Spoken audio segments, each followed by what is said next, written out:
You ask Tiger to solve. This deals with linear equations with one unknown. The final result is p equals 3 over 2. Let's solve it step by step. Group all constants on the right side of the equation. Subtract 6 from both sides. Group like terms. Simplify the arithmetic.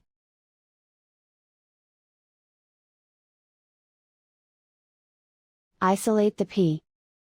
Divide both sides by -4. Cancel out the negatives. Simplify the fraction. Cancel out the negatives. Find the greatest common factor of the numerator and denominator. Factor out and cancel the greatest common factor.